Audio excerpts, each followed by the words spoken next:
အမေရိကန်သမ္မတဒေါ်နယ်ထရန့်ကအကယ်လို့အမိန့်ပေးလာမယ်ဆိုရင်အီရန်ကိုရဲတပ်တပ်အတော်ကြောင့်စစ်စင်ရေးတွေဇက်တိုက်လှုပ်ဆောင်နိုင်ဖို့အမေရိကန်စစ်တပ်ကပြင်ဆင်နေတယ်လို့အမေရိကန်အရာရှိနှုတ်ကဖေဖော်ဝါရီလ14ရက်နေ့မှာပြောဆိုလိုက်ပါတယ်။အဲဒီစစ်ရေးစီမံချက်ကအလွန်ရေးကြီးပြီးလျှို့ဝှက်တဲ့အတွက်အရာရှိတွေကအမည်မဖော်လို့ပဲပြောဆိုခဲ့တာပါ။အမေရိကန်နဲ့အီရန်ကြားစစ်ဖြစ်လာမယ်ဆိုရင်ရခိုင်ကနိုင်ငံကြားဖြစ်ခဲ့တဲ့ပြည်ပခါတွေထက်ပိုပြီးပြင်းထန်နိုင်တယ်လို့လည်းဆိုပါတယ်။အမေရိကန်ဘက်ကကိုယ်စားလှယ်စတီဝတ်ကောနဲ့ဂျာရက်ကူရှနာတို့ဟာလာမယ့်ဖေဖော်ဝါရီလ18ရက်နေ့မှာဂျနီဖာမှာအီရန်နဲ့ဆွေးနွေးမယ်လို့ပြောဆိုထားပြီးအိုမန်နိုင်ငံမှာဂျာဝင်ညှိနှိုင်းပေးမယ်လို့သိရပါတယ်။ဒီချိန်ထဲမှာပဲထရန့်ကဒေသအတွင်းစစ်အင်အားတွေကိုစူးစီးထားပြီးစစ်ရေးအရေးယူမှုတစ်တွေဖြစ်လာနိုင်တဲ့ဆိုရဲဆိုရမှုတွေကိုလည်းတိုးလာနေပါတယ်။ပြီးခဲ့တဲ့တောက်ကြနေမှာပင်နဂွန်ကလင်းတစ်သင်းမော်တစီကိုထပ်မံပူဆောင်ထားပြီးတိုက်လေရင်နဲ့ပဲထင်းတုံးကြီးဖြတ်သင်းမော်တွေနဲ့အခြားတိုက်ခိုက်ရေးစွမ်းရည်တွေပါဝင်တဲ့စစ်အင်အားတွေကိုအရှိလေပိုင်းမှာတိုးချဲ့နေတယ်လို့အရာရှိတွေကပြောပါတယ်။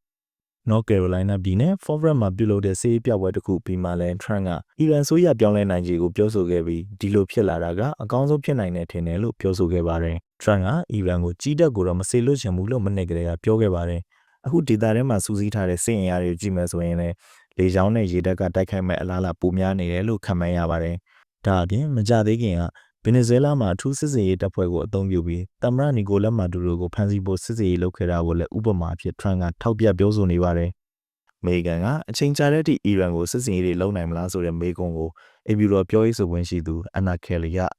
အီရန်နဲ့ပတ်သက်ပြီးသမ္မတထရန့်ရဲ့ရွေးချယ်စရာအလုံးရှိနေပါတယ်လို့ပြောပါတယ်။သူကအမြင်မျိုးကိုနားထောင်ပေမဲ့နောက်ဆုံးဆုံးဖြတ်ချက်ကိုတော့အမေရိကန်နိုင်ငံနဲ့အမျိုးသားလုံခြုံရေးအတွက်အကောင်းဆုံးဖြစ်တာကိုပဲကြည့်ပြီးဆုံးဖြတ်တယ်လို့ဆိုပါတယ်။ပင်တဂွန်စစ်ဌာနချုပ်ကတော့ဗမှတ်ချက်မှမပေးသေးပါဘူး။ပြီးခဲ့တဲ့နှစ်ကအမေရိကန်ကအီရန်နျူကလ িয়ার စက်ရုံတွေကိုတိုက်ခိုက်ခဲ့ပေမဲ့အဲ့ဒီစစ်ရေးကတစ်ချိန်နဲ့တိုက်ခိုက်မှုသာဖြစ်ခဲ့ပြီးလျှို့ဝှက်ဘုံကျဲလေယာဉ်တွေကအမေရိကန်ကနေတိုက်ရိုက်ပြန်တန်းလာပြီးနျူကလ িয়ার စက်ရုံတွေကိုတိုက်ခိုက်ခဲ့တာပဲဖြစ်ပါတယ်။အီရန်ကလည်းကာတာမှာရှိတဲ့အမေရိကန်စစ်စခန်းတစ်ခုကိုအကန့်အသတ်နဲ့ပြန်လည်တိုက်ခိုက်မှုတွေပြုလုပ်ခဲ့ပါတယ်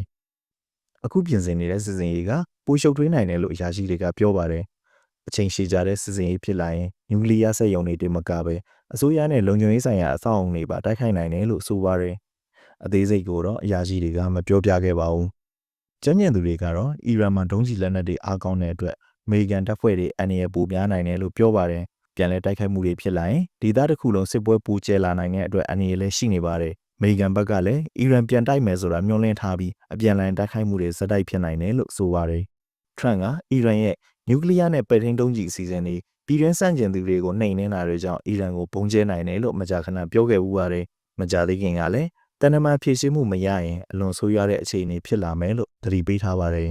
။အီရန်ဒေါ်လာရင်းအဆောင်တပ်ဖွဲ့ကတော့အီရန်ကိုတိုက်ခိုက်လာမယ်ဆိုရင်အမေရိကန်စစ်စခန်းတွေကိုပြန်တိုက်နိုင်တယ်လို့ပြန်လည်သတိပေးထားပါတယ်။အမေရိကန်ကဂျော်ဒန်၊ကူဝိတ်၊ဆော်ဒီအာရေဗီးယား၊ကာတာ၊ဘာရိန်း၊ယူအေအီးနဲ့တူရကီမှာစစ်စခန်းတွေရှိနေတာပါ။